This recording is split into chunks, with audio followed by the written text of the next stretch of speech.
Our next presentation is from Sam Briggs, who will talk about the Izaak Walton League's America's Winter Salt Watch program.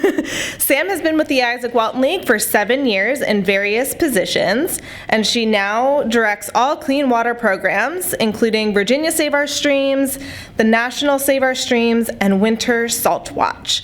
Sam has a bachelor's degree in environmental science from Cornell University and a master's degree in environmental science and policy from Johns Hopkins.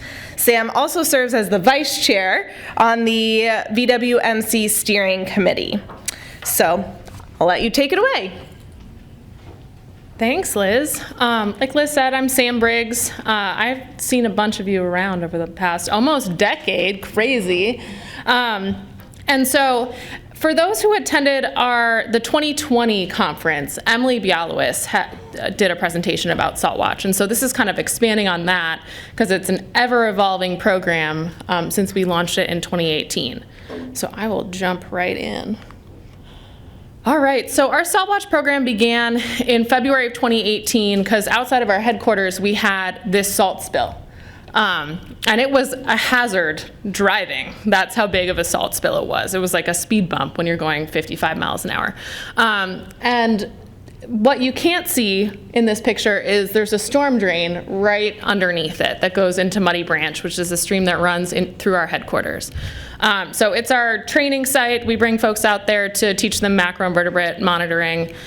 So naturally, big concern for us. We had a clean water fellow at the time who went out because he was consistently monitoring for chemical parameters, and he did a chloride test after the salt spill. And our stream used to linger around 30 parts per million to maybe 70 during the winter of chloride. And basically overnight, it was off the charts, above 600 parts per million of chloride in that stream. So we realized that this is a major problem, obviously in the Mid-Atlantic, and is likely a problem nationally as well. So we launched Salt Watch, which is a community science program, volunteer science program, however you want to define it, with a few key goals. The first is we realized, we're folks who work in the environmental education realm, the water quality realm, and we hadn't thought about road salt as a pollutant that much ourselves. So that would probably mean that the general public is not necessarily thinking about it either. They're thinking about road salt in, the use of clearing the roads and keeping them safe, but not necessarily as a pollutant. So we had a goal to raise awareness around the issue of road salt pollution and oversalting. And then we wanted to create kind of a generation of clean water advocates that would advocate for better road salt practices in their community and really teach people about what is an appropriate use of road salt. So here's some of our new branding and new outreach materials that we have here to just encourage people to sign up, get more information, get on our email list, get a Salt Watch kit in the mail. Cute little QR codes there. We do a little bit of just background education around what is chloride and what are road salts. And our Salt Watch kit that we actually mail out to folks for free. They can sign up on our website, they take a Salt Watch pledge, which they answer some questions about their perception of road salt, which helps us kind of tailor our communication around the program. And then they give us their address and we send a kit in the mail. And that kit has a postcard that's how to actually do the chloride sample. We just use the Hawk test strips. How to submit it to us so we can get it on our national map, and then the 4 test strips themselves, which we separate out into little bags there. So it's actually a fairly cost-effective program for us. We can send out these test kits. They end up costing about $10 to $11 per kit if you include postage, all the supplies, and actually getting them out the door. And so this is what a Salt Watch submission looks like in the traditional way that we're encouraging folks to do it. So we actually have them use Water Reporter to submit their results. And the reason we do that is because it geolocates for them. So we're not having folks wrestle with a lat long if they're a one and done monitor, because, from my experience, that tends to be what people mess up the most. I get a lot of crazy submissions with like degrees, minutes, seconds for one half and then decimal for the other half. So we're trying to avoid all of that.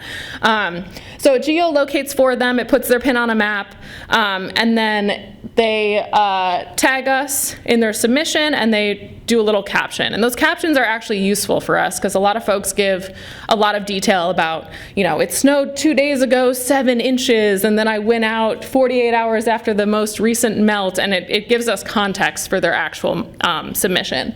The other thing to note is with our SaltWatch kits, we wanted one set of eyes actually reading the test strips to kind of help with quality assurance. Because first, you can tell if they did the test strip wrong or it wasn't fully saturated in the solution yet. And then there's a conversion chart and the expiration dates on those cards that come with their kits as well. So we can make sure they're not using expired test strips and they're getting more accurate results. So we encourage folks, if they're getting just a traditional test kit, to get a baseline reading if they can, if they come to us before we get a lot of winter weather, to go out after a snow event, and then after a melt, and then after a rainfall. And so that really helps show a new monitor kind of the wave of chloride that's coming into their stream. That being said, we have tons of folks that are going out with full bottles of test strips all winter long and getting hundreds of readings, which is really great. So I'm going to show some different maps here. That's a little hard to see, but we'll figure it out. So this is 2019 and 2020. That winter was actually a fairly warm, snow-free winter. So we didn't have tons of road salt put down during that winter. And you can see we had about 150 reports come in here. A lot of folks centered around the DC metro area. So for context, let's see. Blacksburg is down here for folks who can't see that. DC's up here, Baltimore's up here. So we're looking at, our little triangle. So lots of folks in the Northern Virginia area who are monitoring. And this winter, we didn't have a ton of bad readings because we didn't get a ton of snow and we didn't have a lot of salt put down. 2020 to 2021, you'll notice we're getting more engagement and more high readings. So we have, the bigger the dot, the more test results we have there. We have a lot more results coming in the middle of Virginia as well as the DC metro area. So you can see those big red dots up here. That's because we have a lot of volunteers who are going out often and a lot of road salt put down. And then this year was our biggest year yet. So nationwide, we had 5,200 reports come in for SaltWatch. That's more than the last 3 years before it combined. So explosive growth in this past year. We had over 1,000 volunteers who were consistently monitoring, 24 states, and over 100 community and school groups, so partners that are involved in this program. I'll note that we sent out about 4,500 test kits, and then we have about 1,000 consistent monitors from that. So we do have some folks who order test kits and then don't end up using them, but we consider that a loss that we're willing to take just because it's, engaging them in the issue and kind of opening their eyes to looking outside and looking at road salt pollution. So this winter, this is our national map. You can see folks engaged all across the country. We have really high pockets of engagement in Twin Cities, Detroit metro area, DC metro, obviously, Philadelphia area, and then we have new pockets of folks in New Jersey as well as Connecticut. And then if we look at Virginia, even more folks engaged, bigger dots, and you'll see that Northern Virginia tends to continue to be our problem area, which is not surprising to anybody who's driven around up there. So we have about 300 reports in Virginia this year. So slow and steady growing, moving forward. And I'm just going to do some side-by-sides, which shows what our volunteers are actually seeing when they're going out consistently to the same spot. So here's Cabin John Creek. This is January 25th, 2021 on the left. That chloride reading is about 123 parts per million. And then they went out after a winter storm, 3 days after that storm. That storm was, I think it started on January 31st and then went for 2 days. And then, so they went out 3 days after that on the 4th of February, and their reading was off the charts, over 610 parts per million. So it really shows how a volunteer who isn't necessarily engaged in the issues, if they go out at the right times, they can really see their chloride levels spike and how it could impact their streams. Here's one in Virginia, Trips Run in Northern Virginia. December 20th, 2020, 53 parts per million is that baseline reading. And then February 3rd, 2021, 3 days after that same winter storm, over 639 parts per million. So major off the chart readings there.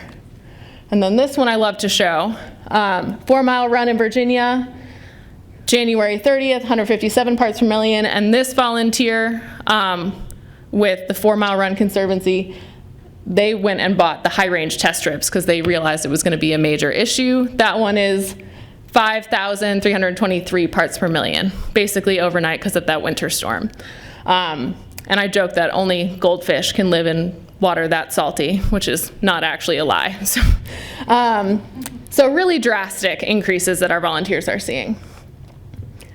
Here's another great example. This is actually on Muddy Branch outside of our headquarters, and this is a volunteer with Muddy Branch Alliance who goes out consistently and is putting it in our database. And you can see, we had our light winter in 2020, spikes in 2021, spikes in 2022. But what's the most concerning to me is how high it's staying in between, right? So in our summer months, when theoretically we're not putting down any road salt, our chloride levels are still staying higher than they historically have been. And that's alarming for a lot of reasons. All right, so I want to call out some of our partners that we're engaged with, because the only reason that this program works is because we have great partners that are helping promote it.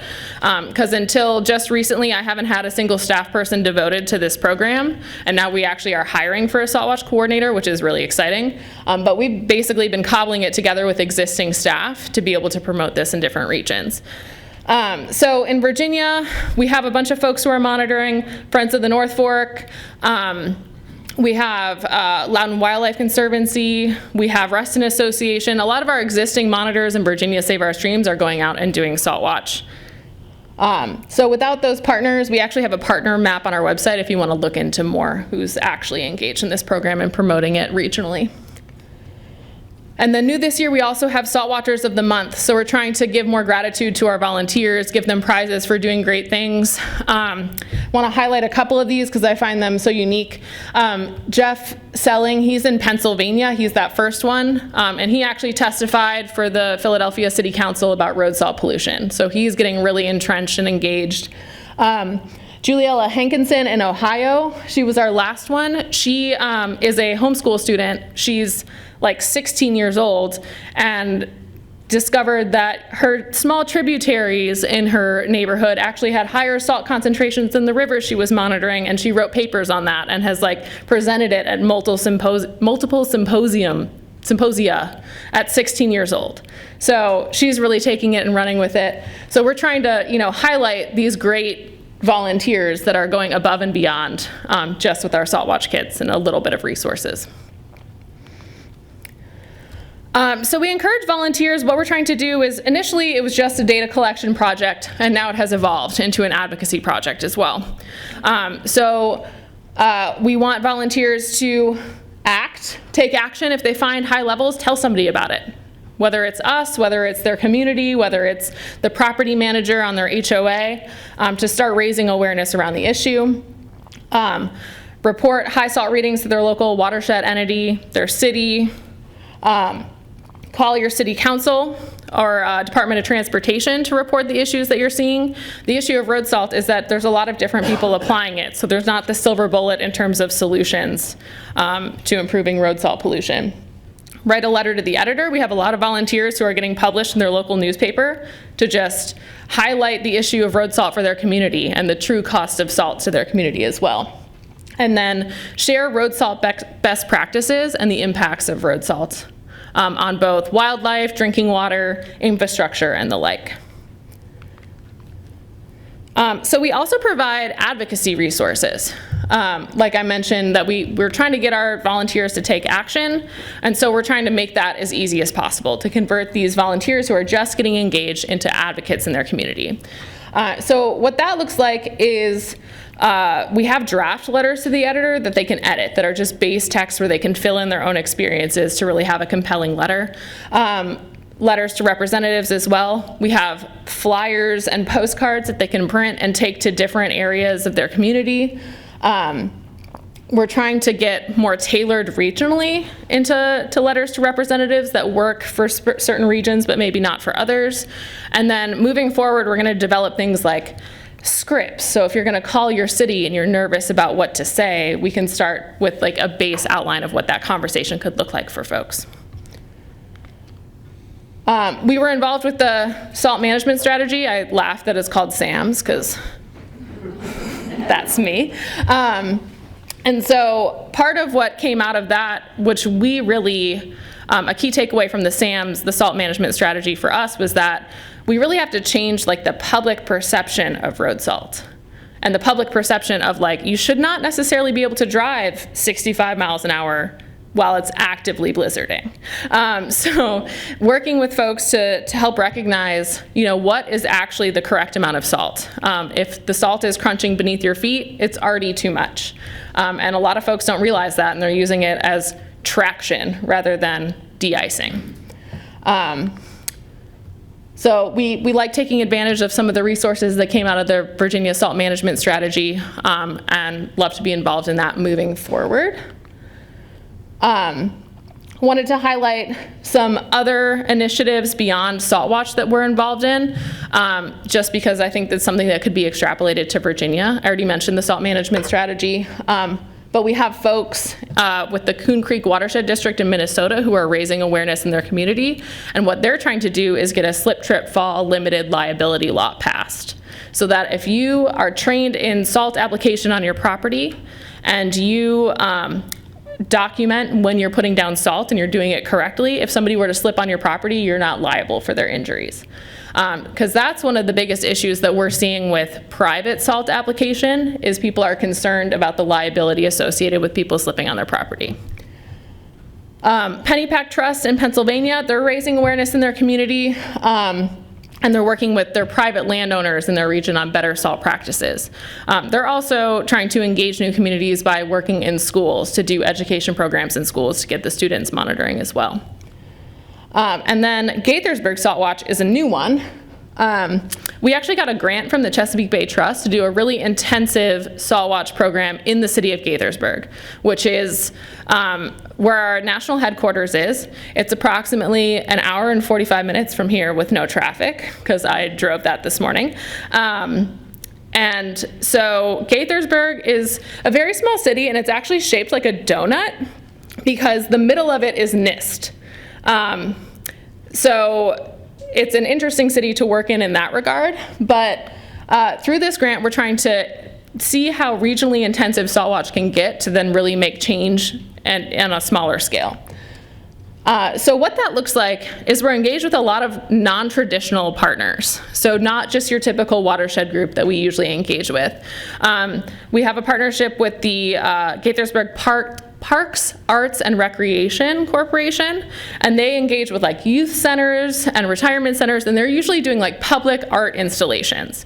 And they've kind of shifted that so it looks more environmentally minded. They do a lot of the storm drain painting in Gaithersburg, but this year they did a Paint the Plow program. So they painted all their snow plows with like use less salt messaging.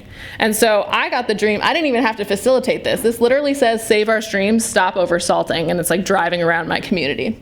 I joked that if I ever saw one of those while I was like driving to work, I was going to drive into a ditch because I was going to be so excited and trying to take pictures of it. We have Gaithersburg specific flyers, which are really nice because it has information about Gaithersburg stormwater issues, who to contact, and then who to call if you see a salt spill to get it cleaned up. We worked with the city to create a Gaithersburg street jurisdiction map so that if there's a salt spill on a certain road, you can look up to see if it's managed by the county, by the city, or privately managed to know who's responsible for that salt to get it cleaned up. And then we have been promoting Salt Watch at different events in the city. So we've been at least one monthly farmers market, usually two, on different days of the week to promote Salt Watch and hand out test kits.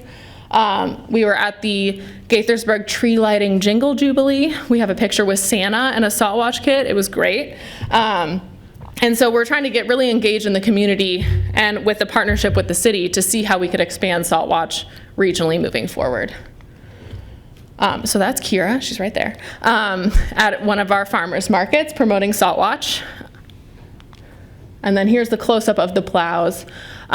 This one says just a sprinkle will do with Salt Bay, folks who are familiar with that. Stopover salting here. We had our local Starbucks did a mermaid one about saving the wildlife with regards to using less salt.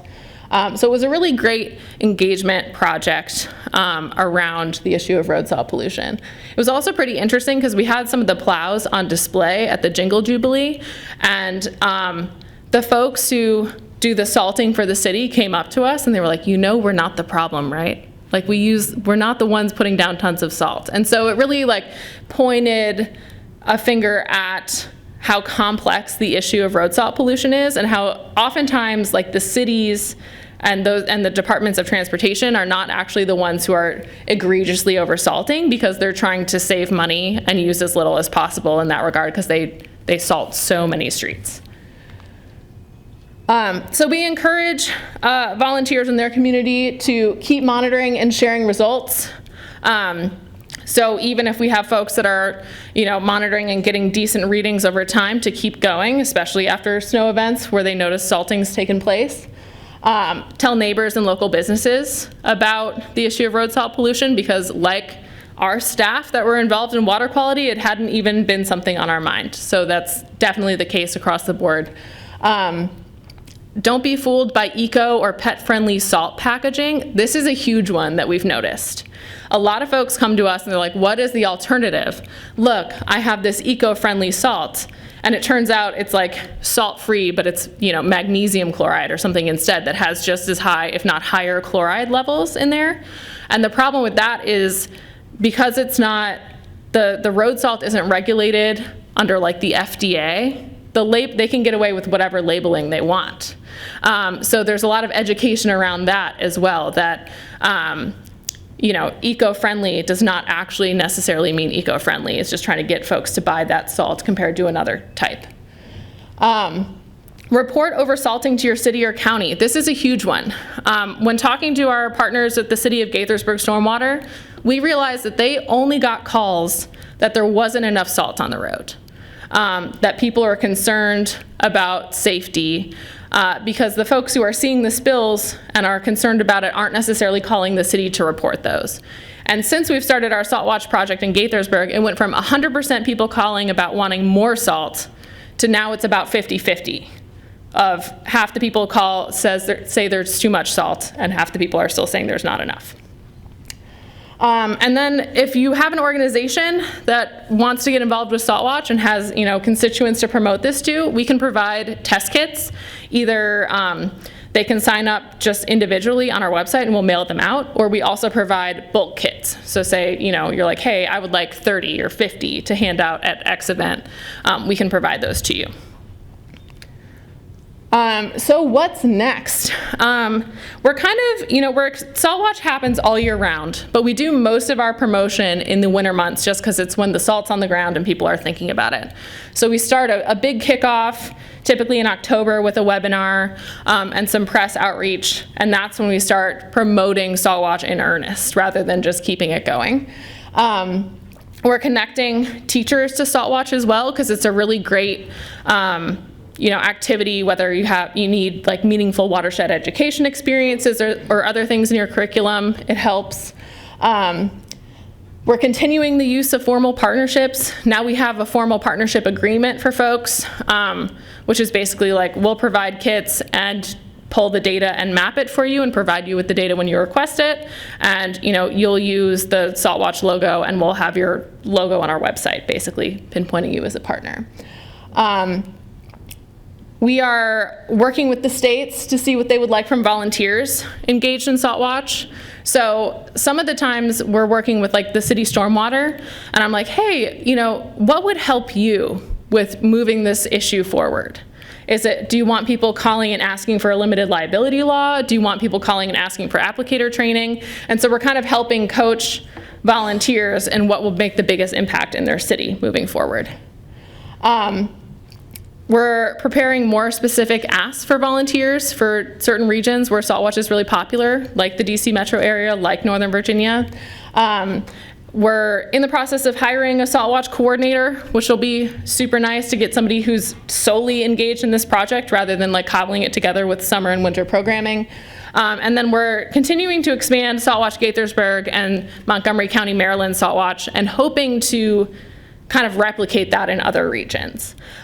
So, I've been thinking about different cities in Northern Virginia that it would be a good way to engage with the city to, promote this program, have a partnership with Stormwater, and, really engage moving forward. So with that, this is the Salt Watch URL. All our information, resources, and whatnot is on there. And if you have questions or want to become a partner, saltwatch@iwla.org. That goes to all of our clean water staff, so somebody will definitely get back to you. And I'll take questions. Great. Anybody have any questions? Oh, start here. I just wanted to ask you if you had run into this other issue too. Can you hear me? I can hear you. I don't know if everybody can hear you.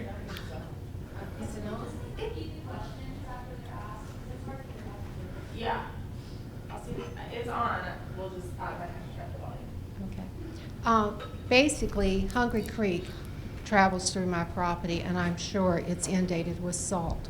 But another issue is road sand. The large portion of what is eroding into the area is actually road sand itself. So do you all encounter that, look at that too? So one of the question is, sand was an issue on top of road salt in the stream running through our property. So oftentimes people ask us, like, what's the best alternative for road salt? And we don't necessarily promote anything instead of road salt. So we're not saying, yeah, totally use sand instead. Yeah, use beet brine, cheese brine, beer brine, all the things that people are using. So, Salt Watch has picked up the most in urban areas with a lot of impervious surface, and as a result, we don't see sand as a sediment issue from applying it to roads as a main issue that is coming up with road salt, with the Salt Watch program. But our whole message around Salt Watch is to use it in a smarter way that makes the most sense. Plow early, plow often, shovel early, shovel often, so you can use less road salt rather than trying to find the silver bullet alternative. Great. One more. I think we have time for one more. I saw your hand first. Has there been any consideration about the contribution of the brine, like pre-treatment on roads? I mean, pre-treating the roads, does that help maybe on the back end where you don't have to salt as much afterwards? Yeah, so the city of Gaithersburg brines aggressively, and they use like so much less salt than they used to because they do brine. So we encourage the pre-treatment with brining as long as you can accurately determine when you're actually going to get winter weather and not just doing it every day unnecessarily. So that is definitely an alternative that we're encouraging, like cities and folks that can afford to take on the new equipment to actually do that. That's where you get into an issue of, like, if you have old salt trucks, you need to, put the new equipment on them to brine them effectively and have the storage for that. But it's definitely super effective. I think they use like 1/50th of the amount of chloride in a brine solution compared if they're putting down rock salt. Are you testing with pre-treating, or are you waiting for them when they apply salt? We're testing all winter long. So there is test when they do pre-treating? Mm-hmm. Okay. Yeah. Great, thank you. Well, that's all the questions we have, sorry. But we will have a break shortly, so you can continue to ask Sam all of your questions at the break. I love talking about salt over lunch.